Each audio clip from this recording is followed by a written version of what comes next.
Hi, I'm Tim. Welcome to Watchbox, and thanks for logging on. If you love this watch, email me, tmosso at thewatchbox.com, your purchase and pricing email question line for buying this or any watch you see on any Watchbox property. Please email me directly, tmosso at thewatchbox.com, for pricing.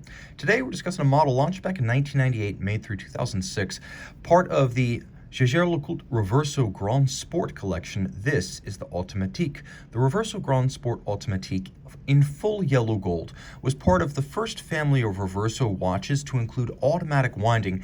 It was also an attempt in the late 90s to recover the original sports watch status of the 1931 Reverso, a timepiece designed with a solid caseback to protect its glass crystal from the blows of polo mallets. Well, by the 1990s, the Reverso had primarily become a dress watch. This reclaimed some of the sportiness, but it did so without excessive size. Speaking of the size, it is 43.5 millimeters from lug to lug, so short across the wrist, 10.1 millimeters thick, remarkable considering automatic winding, a reversible case, and a lower case chassis. And then in terms of its actual width, it's 26.5 millimeters, but don't think of it as a 26.5 millimeter watch. Think of it as like a 40 millimeter round watch, and you have the right idea. Now throw it on my wrist, which is 16 centimeters in circumference. You can see it really is quite compact. This was considered large for a Reverso by the standards of the 90s. It was bigger than larger Grand tie case, though not immensely larger. The timepiece will wear well on a wrist as small as 13.5 centimeters circumference. So even if you have a smaller wrist, you're going to find that this wears really nicely. And you can see that the edges of the case are nowhere near the edges of my wrist. Taking a look at the strap, this was one of the most idiosyncratic elements of the watch, as it featured a 4-spoke lug junction for a tri-spoke strap that would mate male to female with the end of the case. It is an unusual look that plays up when you have the tonal contrast of the yellow gold and the black strap, and I actually, for some reason, think this evokes the yellow gold Oyster Flex Daytona. It's a very similar aesthetic, and I think it works well with both. Now you can also see that the strap itself is highly stylized, with a little bevel on its edge and striations down its center to give it a coherence and definition. You can also see that it's all of a piece, with the strap and the case blending one into the other, so there's no daylight between strap and case. It's a very integrated look. Now you have here on each side of the clasp a micro adjustment of approximately 2 millimeters. You squeeze the two triggers and then you push in or out. So it's basically an in or out adjustment for micro sizing on both sides of the clasp. The clasp itself features a spring-loaded retaining centers, and it is a quadruple trigger release.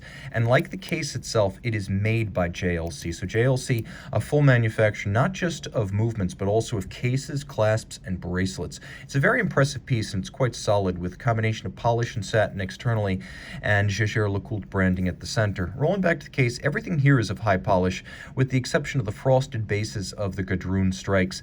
This watch is even more dramatically rounded than a conventional Reverso case, as it's got a bit of a barrel-chested form, whereas a conventional Reverso case is more or less flat through its center. This one is actually a little bit larger in its center and tapers at its edge. You can also see that it has the traditional vaulted case flanks and gadroon strakes of the Reverso.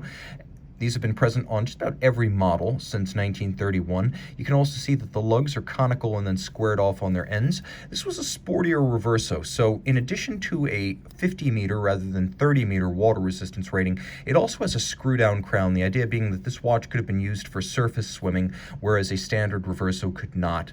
A couple of different versions of this dial. This is the one I prefer, the full Arabic numeral, with an odd, and again, that word idiosyncratic comes to mind, but an idiosyncratic font.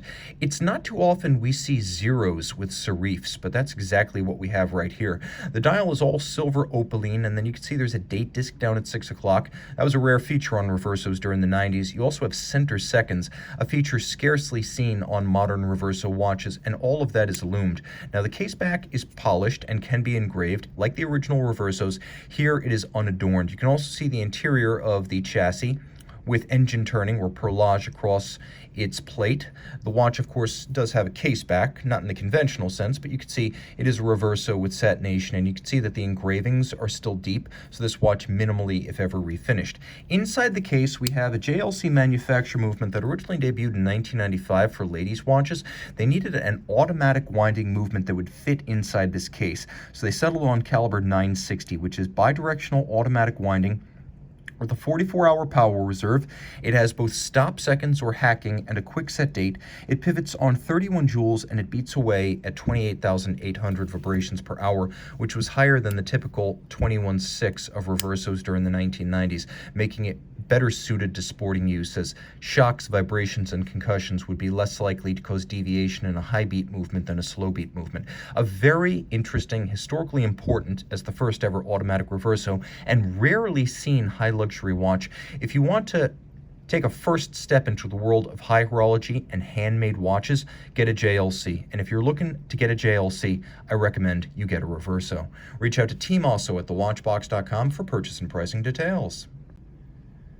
We're back with the Reverso Grande Sport Automatique.